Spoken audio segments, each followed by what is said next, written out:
Bonsoir à tous et bienvenue. Avant toute chose, je m'excuse, je dois tourner avec mon vieux caméscope, puisque l'appareil photo qu'on m'a prêté, bon, je sais pas s'il a rendu l'âme, et sur ce vieux caméscope, je ne peux pas brancher le micro que j'ai, donc je suis désolé pour la qualité vidéo et sonore. Néanmoins, on se retrouve après ce match contre la Belgique pour parler du deuxième épisode de cette série Foot Culture autour de la France.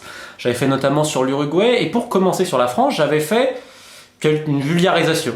Voilà, j'avais fait pareil comme je dis pour l'Uruguay, j'avais fait un peu pour l'Argentine, etc. Et là, je trouve que c'est quand même aussi intéressant. Parce que bon, je viens d'Isère, je représente haut et fort le 38, on n'est pas nombreux dans ce cas-là. Mais bref, après cette vulgarisation, j'ai lu tous vos commentaires et il y en avait un que je trouvais extrêmement intéressant.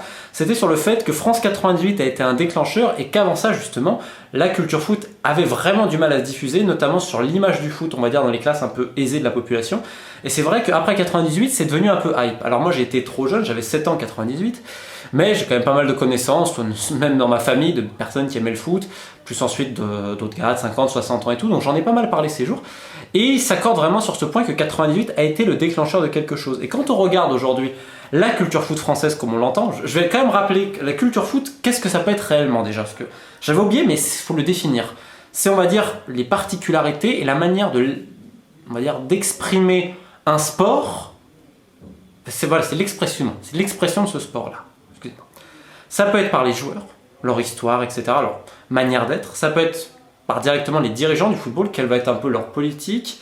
Ça va être également par le message qu'ils vont transmettre, mais qui transmet ce message? Eux, mais il va être retranscrit.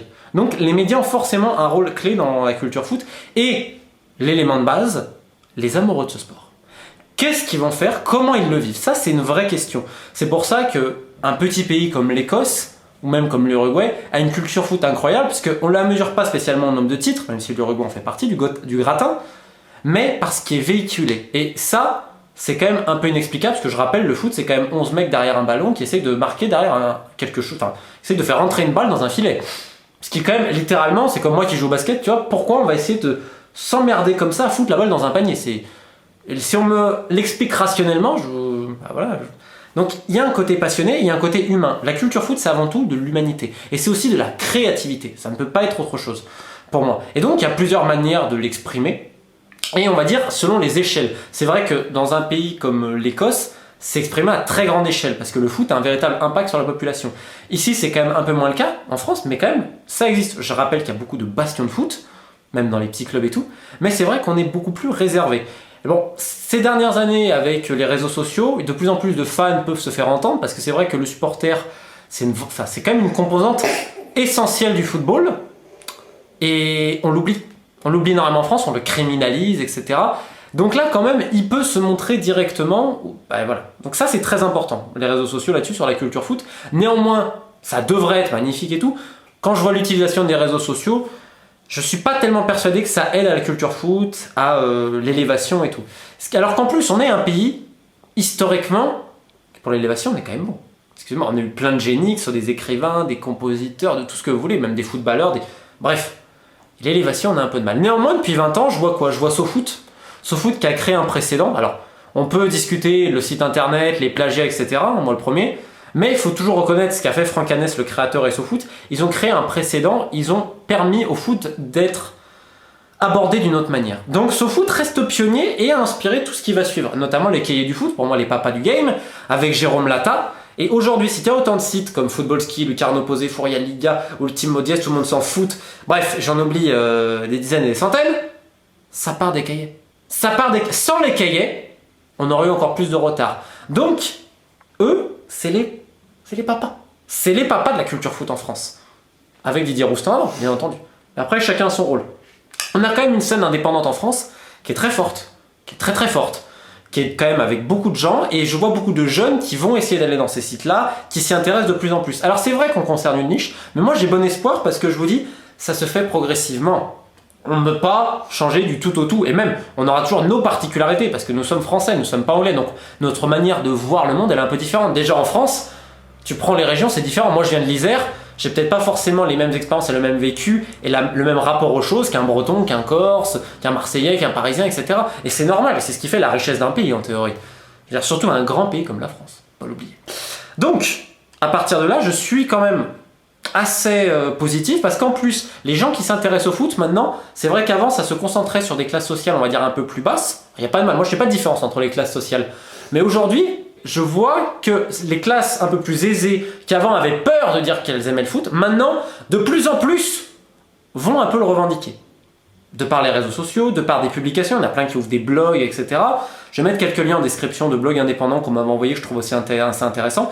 Et je vois de plus en plus d'universitaires, de personnes qui font de la recherche, des docteurs, que sais-je encore, des profs qui me contactent, des anthropologues et tout, qui s'intéressent au foot. Et forcément, leur attente est peut-être différente d'autres personnes. Donc, il y a quand même une demande et il y a quand même... Parce que bon, c'est un créatif, quelqu'un qui a l'habitude d'écrire, de produire de la vidéo, tout ce que vous voulez, des documentaires et tout, s'il s'intéresse à ce sport-là, dans la manière dont il va le retranscrire sera forcément meilleur. Et c'est vrai qu'on a un retard au niveau international parce qu'on n'est pas respecté. Je peux vous dire, dans l'édition, on n'est pas respecté.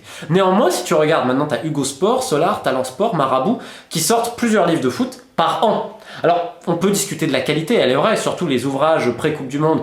Enfin, pré-compétition, c'est n'importe quoi. Les généralistes font aussi des trucs. Et souvent, c'est... d'ailleurs, les ventes sont catastrophiques. Donc, faut pas s'étonner. Néanmoins, ce que je vois dans le domaine de l'édition, c'est un gros progrès par rapport à quelques années. On a encore du retard sur d'autres pays, soit, mais on a peut-être un rapport différent également au foot qui a à voir avec le fait qu'en France, la culture sportive est importante, notamment en termes de participants, en termes de loisirs et tout. Même si, je vais quand même le dire, moi je vais en Espagne maintenant, même en Écosse, je vois plus de gens faire du sport ici, va être intéressés régulièrement qu'en France. Ça c'est... Alors peut-être que c'est moi, j'ai pas vécu dans les bons endroits en France, ça doit être sans doute ça, mais il y a aussi ça. Après, il y a le temps, tu vois, ici, tout le monde sort, tout le monde... Enfin, bon. La pratique sportive est quand même aussi un peu différente, mais néanmoins, on a beaucoup de pratiquants en France. Même, tu vois, c'est des activités physiques, la marche, la randonnée, le vélo, les arts martiaux... Bref, il y a beaucoup de choses. Et le foot, c'est un peu différent. Et en plus, c'est là où je voudrais venir sur une autre culture foot à la française, et là où, par contre, j'ai un peu de mal, c'est que quand tu parles à un étranger... Là, par exemple, je vais donner un exemple concret. Aujourd'hui, j'ai eu au téléphone Tatiana Cortasso, qui est une présentatrice uruguayenne, et elle me dit, putain mon Romain, moi j'aimerais trop aller en France, etc. Vous êtes quand même le pays de l'amour et tout, vous avez vu votre langue. Et c'est vrai, je pense qu'il y en a beaucoup qui vont confirmer, quand tu vas à l'étranger, que tu parles d'une autre langue avec l'accent français, c'est peut-être un des meilleurs atouts de drague qu'on a, mais globalement on a cette image-là. Alors c'est souvent des gens qui sont jamais venus en France pour dire ça. Mais non, je taquine un peu, mais bon, c'est ce que mes potes, ils étaient pas spécialement romantiques, c'est pour ça que je dis ça. Bref, on a cette image-là, on est quand même dans la musique aussi. La French Touch chez nous. Les papas du rap français, hein, il y avait quand même un côté très lyrique, romantique et tout. Je parle pas d'aujourd'hui, je suis pas spécialement rap, mais Oxmo, MC Solar, s'il n'y a pas du romantisme là-dedans, je me fais avec. Dans la French Touch, c'est pareil. Et dans le French Flair, je suis pas rugby, mais ça voulait dire quoi? On nous met toujours ce côté un peu artiste, et c'est vrai, dans l'imaginaire collectif, on est toujours le magnifique perdant. Cycliste, Poulidor, etc. Et pas que. Ou le mental français qui va pas. Ça, c'est les deux... Je veux dire, la dualité, on entend toujours ça. Et donc on attend globalement dans notre culture sportive qu'elle soit un peu romantique. C'est ce que fait par exemple les gens à Caen vis-à-vis du Stade Malherbe. Je trouve qu'il y a un côté très romantique sur leur tifo, leur bannière, etc. Et tout. On est également un pays d'ironie, on est quand même le pays du cynisme. Prenez tous nos grands artistes, prenez nos écrivains, nos chanteurs, enfin les vrais. Hein. Il y a beaucoup il y a beaucoup de cynisme, d'ironie. Dans le foot, malheureusement, ça ne s'exprime pas encore. Ou ça ne s'exprime pas assez. Et malheureusement, on a tendance à être vulgaire. Même si des fois, quand on fait des blagues assez intéressantes, notamment je pense à des bannières de fans et tout, où justement il y a du chambrage, il faut. On n'a pas la culture du chambrage comme en Angleterre, ça c'est certain, mais on peut un peu l'avoir, et des fois on est soit un peu vulgaire, soit on va être criminalisé pour le chambrage, parce que nous on veut, le foot veut être comme ça, tu vois. Il n'y a rien qui doit dépasser. Alors on peut peut-être l'expliquer avec les scandales qu'il y a eu, les débordements et tout, même si c'est très ironique quand même, puisque on peut déborder, faire une grève, etc. Mais j'y vois quand même moins grave que d'acheter des matchs. Mais bon, ça n'a pas l'air de bien inquiéter Monsieur Le Gret, qui fait toujours des affaires avec ces personnes-là, qui sont à la tête de notre football, mais ça on est toujours à deux vitesses, remarque. C'est ce que disait Galeano. Il y a l'ONU donc a fait appliquer les droits de l'homme, mais l'immense majorité de l'humanité, elle n'a pas eu son mot à dire. Hein. Elle n'a pas juste respecté, tu vois, ça vaudrait pareil. Bon, ça c'est un peu ma vision du monde, mais chacun son avis. Mais c'est vrai que quand tu mets ton nez dans les affaires du foot, tu remarques qu'il y a des gens impunis, t'as la caste. Et toi par contre, qui fait vivre l'industrie footballistique, parce que sans les fans, il n'y a pas de foot. Hein. Real football, real fans, comme ils disent en division inférieure anglaise. C'est ça, le foot. Mais eux, ils sont criminalisés pour des petits trucs. Et les joueurs aussi. Alors les joueurs, c'est vrai qu'il y en a plein. C'est terrible, parce qu'en plus, les mecs, on les met dans une bulle. Le statut du footballeur, on en a déjà pas mal parlé, il est très fin. C'est un thème assez compliqué à aborder. Donc je peux comprendre après l'idée, on va dire, d'épurer ça et tout. C'est vrai que Deschamps, c'est pas un mec expansif et tout, mais Deschamps, c'est quand même un mec qui va un peu choisir sa garde journalistique. D'ailleurs, Raphaël Raymond, un des journalistes principaux de l'équipe, moi je peux vous l'annoncer, ce sera le futur attaché presse de l'équipe de France. Ce qui pose quand même beaucoup de questions aussi. Enfin, je dis ça, c'est 99% c'est fait. Hein. Il va remplacer Philippe Tournon. J'ai rien contre, hein, chacun fait ce qu'il veut. Néanmoins, ça veut aussi te dire beaucoup, et ça revient avec ce que je disais dans la première vidéo, autour de la communication et pas du journalisme. Et le journalisme évoque la culture foot également, les productions, la manière dont on va traiter le fan. Comment est un fan de foot? Est-ce que c'est simplement un animal de foire ou c'est autre chose? Est-ce que c'est quelqu'un, un être humain qui a des sentiments? Et on peut le comprendre, comme à Sochaux dans d'autres clubs, quand son club est pris en otage, peut peut-être péter un plomb parce que c'est ce qui chérit au plus profond de son cœur, au lieu de le criminaliser stupidement. C'est une question. Et ça, on a beaucoup de mal en France. Alors là, aujourd'hui, l'équipe de France est en finale du mondial, magnifique pour eux, il n'y a pas de souci. Et c'est très curieux parce que on est le pays de la romance et notre équipe, elle est tout sauf romantique. Elle est en fait, mais c'est là où il faut quand même pas être faux cul. On va valoriser, moi le premier, la solidarité qu'on peut voir par exemple sur l'Uruguay, mais c'est celle qu'on doit dire et qu'on doit valoriser pour l'équipe de France. Alors, c'est un paradoxe parce que tu as des joueurs qui jouent dans les meilleurs clubs du monde, qui ont un talent intrinsèque incroyable. Et le succès de cette équipe, c'est la solidarité. Alors qu'avant, c'est vrai, on reprochait le français un peu nonchalant, très talentueux, etc. Là, on est dans l'inverse. Meilleur exemple étant Olivier Giroud, qui, on peut lui reprocher tout ce qu'on veut, il se saigne sur le terrain. Il se saigne sur le terrain. Aujourd'hui, il s'est mis en mode sacrifice. Et cette équipe, elle fait ça aujourd'hui. Elle a un esprit commando, sans doute insufflé par le staff, il n'y a pas de problème, mais avec également quelques leaders. Des vrais leaders qui ont enfin, pour moi, le leader, c'est dans l'ego qu'on le voit. Après, il y a l'ego stupide, c'est-à-dire j'ai pas le niveau, mais je me prends pour un autre type Ressé à Paris. Et tu as aussi l'ego du mec qui a travaillé pour et qui sait qu'il est bon et qui n'a pas peur de le dire, comme Paul Pogba, ou Umtiti, ou Varane. Des leaders. Parce que c'est aussi l'orgueil qui parle. Un champion, il a de l'orgueil. Un Michael Jordan, quand il revient pour les Wizards, il se passe quoi? Il y a l'orgueil, messieurs, dames. Un mec comme Pogba, on peut ne pas aimer, etc. Il y a l'orgueil du champion derrière. Et c'est des mecs, tous ceux-là qui ont grandi un peu à l'étranger, qui ont été façonnés par des vrais patrons. Un mec comme Varane, il a été, je pense, façonné avec ce qu'est le Real Madrid, l'ADN de ce club-là et de certains mecs comme Ronaldo et surtout Sergio Ramos. Et ça, c'est très important. Alors après, il y a peut-être plein d'histoires à dire. Je la trouve pas romantique, cette équipe. Elle va un peu à l'inverse de l'image que les étrangers ont de la France. Mais si tu regardes la France en elle-même, a-t-on réellement eu un jour un style de jeu où ce côté romantique que notre pays le serait, n'est-ce pas en fait une chimère qu'on se donne? Parce que c'est vrai, on est quand même Coco Chanel, on est quand même le cinéma, le théâtre, on a tout au niveau artistique. Au niveau football, on a quand même enfanté Platini et Zidane. Et pas que. Alors c'est vrai, on a des artistes même encore sur le terrain. On a enfanté Mbappé il n'y a pas longtemps. Mais c'est dans des styles différents, le jeu évolue. Et je pense qu'attendre d'une équipe de France comme l'éternel Frenchler au rugby, c'est une chimère. Aujourd'hui, les gens à la tête de l'équipe de France, et même à la tête du pays, sont pas du tout romantiques. Hein. On est... Il ne faut surtout pas que ça déborde. Ou surtout pas. Attention. Et on le voit aussi dans la manière dont le foot est traité au final. Pour moi, tout ça a un lien, mais malgré ça, il y a quand même quelques contestataires. Et pourquoi on va entre guillemets, bannir le contestataire? Parce que le contestataire, c'est qui? C'est le fan. Parce qu'il y en a, au bout d'un moment, le mec de Sochaux, il se sent pris pour un con. Voilà. Et pareil, il y a certaines personnes au niveau médiatique qui se disent, attends, là on nous prend quand même pour des connards. Je parle en haut, je parle pas des joueurs et tout. Je différencie les joueurs de ceux qui les dirigent. Critiquer Didier Deschamps aujourd'hui, pour son plan de jeu, etc., moi je l'entends très bien, parce qu'il y a plusieurs manières de voir le foot. Ça, on peut l'entendre. On peut dire, moi, par exemple, voir l'équipe de France, ça ne me fait ni chaud ni froid. Cette équipe-là. Voilà, c'est pas le foot que j'aime. Mais je respecte ce qu'ils font. Et je vois des qualités mentales, solidité défensive, la prédominance du physique, donc la préparation également. Et c'est aussi très ironique quand même, parce que c'est quand même une équipe qui court plus que les autres, alors que ça doit être l'équipe qui fume le plus de chicha. Ça, c'est quand même... Tu vois, un mec comme Matuidi, peut-être qu'il a un peu stoppé la jupe, tu vois, mais le mec qui emmène sa chicha en déplacement quand même à Paris, ça c'est un truc marrant par contre, tu vois. Ce qui te montre que le foot est irrationnel quelque part et que la vie aussi. Tu te dis, ils font pas vraiment la préparation idéale, mais regardez sur le terrain, parce que les mecs quand même, ils se donnent. Ils ont quand même une dévotion pour ce collectif-là, qui est incarné par plusieurs mecs. Griezmann, il est pas exceptionnel dans le mondial, il va rater des trucs, etc. Même si, voilà, je trouve qu'il... Enfin, quand même, il a la patte. Il voit le jeu, même s'il fait des erreurs techniques qu'il n'a pas l'habitude de faire, mais il se dépouille pour les autres. Pogba, il fait pareil. Pogba, il pourrait faire autre chose. Il pourrait l'apprendre, il a un talent incroyable, mais il met le bleu de chauffe. Ça, il faut rendre hommage au staff. Mais encore une fois, quand moi je dis que je ne ressens rien pour cette équipe, c'est parce que j'ai mis trop mon nez dans les affaires du foot, voir mon prochain livre qui sortira à la rentrée, pour ensuite l'apprécier.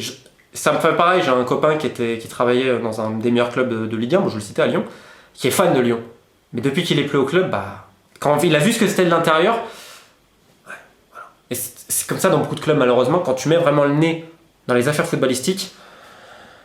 Donc voilà, c'est aussi un sentiment que j'ai, le fait que je ne sois pas fan et que le football d'élite, c'est pas spécialement mon truc, mais néanmoins, il faut valoriser l'équipe de France pour ce qu'elle est, parce que nous, on va valoriser ces valeurs-là à l'étranger. Donc valorisons notre côté, et arrêtons de vivre dans le fantasme du football romantique, qui d'ailleurs n'est pas un football aujourd'hui qui est enseigné ou qui est encouragé pour l'élite. C'est l'individualisme, le pragmatisme, l'opportunisme et la communication. Et le physique. Parce que ça, c'est quand même une donnée sine qua non aujourd'hui. On voit que les équipes qui vont le plus loin sont physiquement les mecs, je pense, les mieux aujourd'hui. Il y a ça aussi. Donc voilà, c'est pas mal de pensées qui s'entrechoquent, etc. Je lirai avec grand plaisir vos réactions. Je voulais dire autre chose ou pas? Non, je crois que j'ai fait le tour. Bah écoutez, on se retrouve demain ou après-demain pour un nouvel épisode là-dessus. On va évoquer un peu l'identité des joueurs, avec notamment la fameuse identité du quartier. Tu vois, et ça, je terminerai juste là-dessus. En Uruguay, il y a une grande fierté à parler de la mixité, de l'histoire, du football uruguayen. Au Brésil, il y a beaucoup de sujets autour de la favela, on essaie d'expliquer la favela, etc. En Argentine, c'est le potrero. En Angleterre, c'est le côté industriel, le côté rough, tough, comme ils disent. Il y a plein de sujets, des gens qui s'y intéressent et tout. Et nous, en France, on a un véritable problème avec ce qu'on appelle le quartier, la banlieue, etc. Ou territoire d'outre-mer, donc ce qui n'est pas dans la métropole également. On va quand même mettre les deux, parce que c'est important. Et ça, on a un gros problème à l'aborder. Et ça, tu vois, de par le foot, c'est ce que je disais. On peut comprendre aussi un petit peu, sans donner toutes les explications, parce que c'est impossible, on n'est pas savant, mais voir un peu comment va le pays et quelles sont un peu les limites, les sujets sensibles et tout.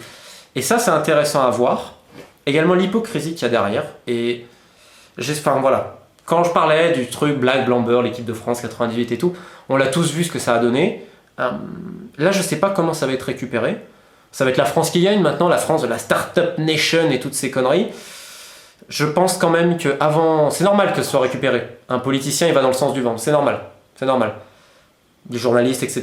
On va beaucoup dans le sens du vent. On est français quelque part, donc on va dans le sens du vent, j'ai envie de dire. Mais avant tout, cette histoire-là, elle est faite par des mecs qui viennent d'un milieu complètement différent. Il y a de tout en équipe de France, et ce sont eux les acteurs. Donc, aussi critique que je peux être sur les pontes de l'équipe de France, j'ai sans doute une vision biaisée, je l'ai évidemment biaisée parce que j'ai trop mis le nez dedans, mais j'ai beaucoup de respect pour ce que font les joueurs, et il faut pas s'approprier leur histoire. Parce que ce qu'ils sont en train de faire, c'est pas parce qu'il y a un agent qui a acheté des matchs et qui est le mec le plus influent du football français, qui est l'agent du sélectionneur, qui, je rappelle, au passage, termine quand même là-dessus. L'entraîneur de l'équipe de France, c'est un éducateur, c'est un entraîneur. Donc c'est un éducateur. Donc l'éducateur numéro 1, l'ambassadeur à l'étranger. Et c'est pour ça que j'ai du mal en fait. Parce qu'il a un devoir d'exemplarité, lui. Parce que c'est pas un joueur, c'est un éducateur. Un éducateur ne peut pas avoir comme conseil, je suis désolé, un mec qui a été condamné par la justice pour achat de match, putain. Un éducateur. C'est pour ça que cette équipe, avec ce mec à sa tête, je peux pas. C'est aussi simple que ça. Je suis désolé, on va me parler de deuxième chance. Et une deuxième chance de quoi? Moi, je suis sur le terrain, j'apprends que l'autre, il a vendu le match. Mais putain, mais je défonce la gueule dans le vestiaire. Parce que c'est pas possible. Et tu vois, ça m'énerve, ça me prend aux tripes. Parce que c'est pas ça le foot. C'est pas ça la société. J'en ai marre des tricheurs qui sont dans l'impunité. Et ce mec, il est dans l'impunité la plus totale parce que dans les mecs à l'équipe, excusez-moi l'expression, ils lui font une putain de fellation. À monsieur Bernès, à monsieur Le Graët et à monsieur Deschamps. Ils n'ont pas à s'approprier le succès. C'est les joueurs, les autres personnes du staff et les fans qui se bougent le cul pour aller soutenir cette équipe. Merde, c'est ça la culture foot à la française. Le romantisme, il est là. Il est pas chez ces putains d'opportunistes. Passez une bonne fin de soirée et désolé pour m'avoir être emporté.